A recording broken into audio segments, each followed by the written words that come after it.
হঠাৎ মিষ্টি খেতে মন চাইলে আটা ময়দা সুজি ছানা ছাড়া একবার এই মিষ্টিটা তৈরি করে দেখুন।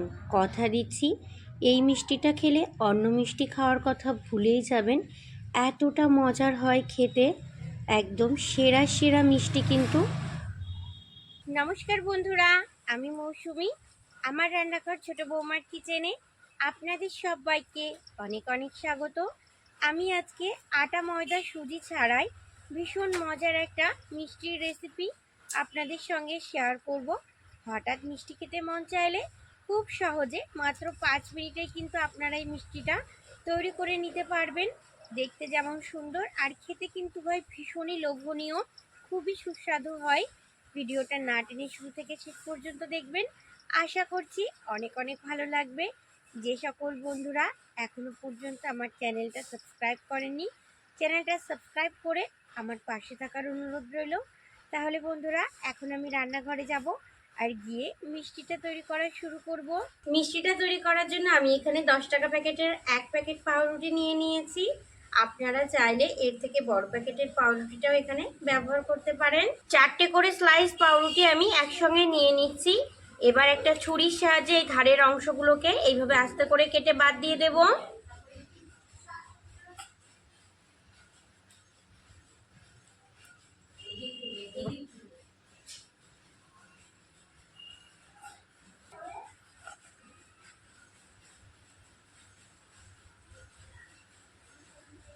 সাইডের অংশগুলোকে আমি কেটে বাদ দিয়ে দিয়েছি, এগুলো ফেলে দেবেন না। এগুলো একটু মিক্সিতে গুঁড়ো করে শুকনো খোলায় নাড়াচাড়া করে নিলে খুব সুন্দর বেড গ্রামস তৈরি হয়ে যাবে। এবার আমি এইভাবে মাঝখান থেকে কেটে নেব।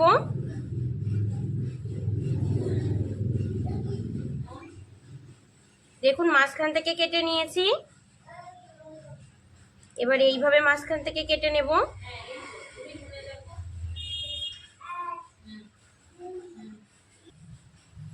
দেখুন এক একটা পাউরুটি থেকে এরকম 4টে করে টুকরো বেরিয়েছে। আমি এই সাইজের করে কেটে নিয়েছি।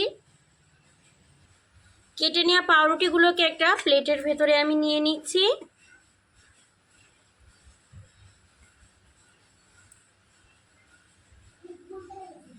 বাকি পাউরুটিগুলো নিয়ে নিয়েছি, এগুলোকেও সেম ছুরির সাহায্যে ধারের অংশগুলো কেটে বাদ দিয়ে দেব। এভাবে ধারের অংশগুলো কেটে বাদ দিয়ে দিতে হবে কিন্তু।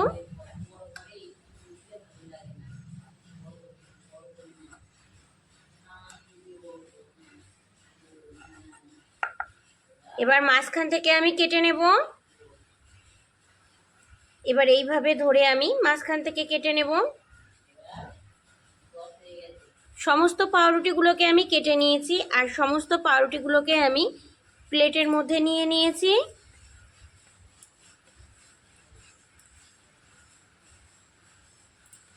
দেখুন 1 প্যাকেট পাউরুটি থেকে আমার এতগুলো টুকরো হয়েছে। মিষ্টিগুলো তৈরি করার জন্য গ্যাসের উপরে আমি একটা কড়াই বসিয়ে দিয়েছি। এবার কড়াইয়ের ভেতরে দিয়ে দেব বেশ কিছুটা পরিমাণে ঘি। ঘিটা দিলে কিন্তু খেতে বেশি ভালো হবে। ঘি দিয়ে দিচ্ছি। ঘিটা কিন্তু একটু বেশি করে দিতে হবে। ঘিটা এবার একটু ভালো করে গরম করে নেব আর এইভাবে একটু চারিদিকে ছড়িয়ে নেব। একটা করে টুকরো পাউরুটি এইভাবে এখন দিয়ে দেব।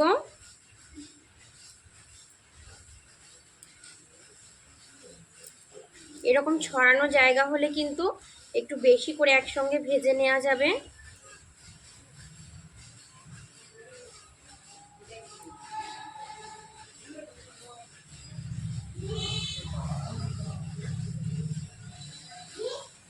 দেখুন আমি অনেকগুলো দিয়ে দিয়েছি একসঙ্গে। উল্টে পাল্টে আমি এবার এই পাউরুটিগুলোকে ভেজে নেব, একটু গোল্ডেন ব্রাউন করে ভাজবো। প্রথমবার দেওয়া পাউরুটির টুকরোগুলোকে দেখুন আমি কত সুন্দর করে ভেজে নিয়েছি আর কত সুন্দর কালার এসেছে। গ্যাসের আঁচটা কিন্তু অবশ্যই লো টু মিডিয়াম রাখবেন, না হলে কিন্তু পুড়ে যাবে। 1-2 সেকেন্ডের মধ্যে কিন্তু এগুলো ভাজা হয়ে যাবে। শুধু কালারটা দেখুন কতটা সুন্দর এসেছে। এবার একটা প্লেটে নিয়ে নেব। একটা প্লেটের ভেতরে নিয়ে নিচ্ছি।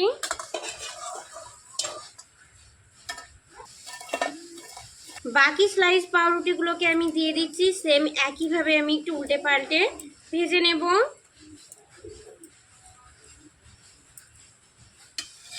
বাকি টুকরো করা পাউরুটিগুলোকেও দেখুন আমি সেম একইভাবে উল্টে পাল্টে একটু লালচে ব্রাউন করে ভেজে নিয়েছি। এবার এগুলোকে আমি তুলে নেব। এগুলোরও কালার দেখুন খুবই কিন্তু সুন্দর এসেছে। এই ভেজে নেওয়া স্লাইস পাউরুটিগুলোকেও আমি প্লেটের ভেতরে নিয়ে নিচ্ছি। আর কালারগুলো কতটা সুন্দর এসেছে শুধু দেখতে থাকুন বন্ধুরা। এবার একটা মালাই তৈরি করব, সেই জন্য এখানে আমি 250 ml দুধ নিয়েছি। দুধটা এবার কড়াইয়ের ভেতরে দিয়ে দিচ্ছি। সম্পূর্ণ দুধটা আমি দিয়ে দিয়েছি। এবার আমি দিয়ে দিচ্ছি 2 চামচ পরিমাণে কনডেন্স মিল্ক। আপনাদের কাছে না থাকলে দেবেন না, তবে দিলে কিন্তু একটু খেতে বেশি ভালো লাগবে। 2 চামচ দিয়ে দিয়েছি।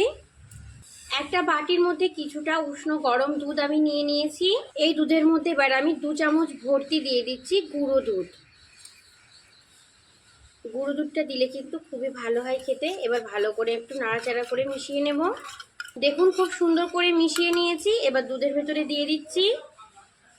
একটা সুন্দর কালারের জন্য দিয়ে দিচ্ছি খুব সামান্য পরিমাণে কেশর ফুড কালার। আপনারা চাইলে কিন্তু স্কিপ করতে পারেন, তবে দিলে রঙটা খুবই সুন্দর আসবে। দেখুন কত সুন্দর কালার এসেছে। দিয়ে দিচ্ছি 2 চামচ পরিমাণে চিনি। 2 চামচ চিনি কিন্তু যথেষ্ট।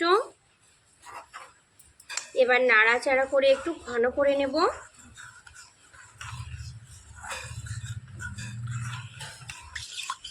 দেখুন এখন কিন্তু নাড়াচাড়া করতে করতে অনেকটা ঘন হয়ে গেছে। এই রকমই কিন্তু একটু ঘন করে তৈরি করে নিতে হবে। তৈরি করে নেওয়া মালাইটা এবার আমি নামিয়ে নিচ্ছি। আর নামিয়ে একটু ভালো করে ঠান্ডা করে নেব। প্রথমে ভেজে রাখা পাউরুটির ছোট ছোট টুকরোগুলোকে আমি একটা পাত্রের মধ্যে নিয়ে নিয়েছি। এবার এর মধ্যে ঠান্ডা করে নেওয়া মালাইটা আমি দিয়ে দিচ্ছি।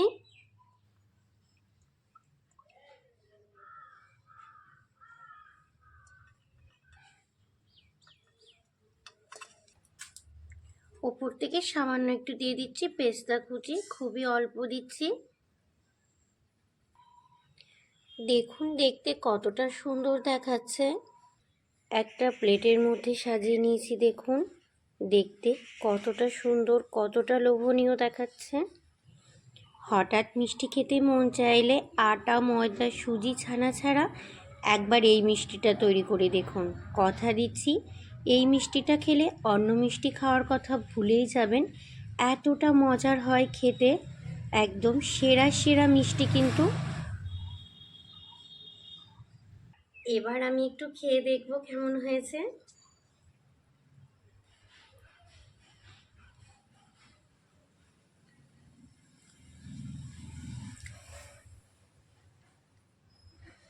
ভাষায় প্রকাশ করা যাবে না বন্ধুরা, এতটা সুন্দর হয়েছে খেতে, অসম্ভব মজার হয়েছে খেতে।